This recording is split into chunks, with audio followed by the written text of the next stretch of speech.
عليك يا عم شيخ يوسف، عليك يا رب. وإني أعيذها بك وذريتها من الشيطان الرجيم.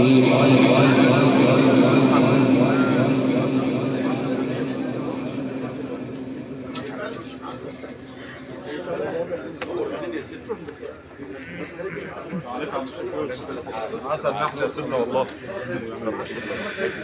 فلما وضعها قالت رب إني وضعتها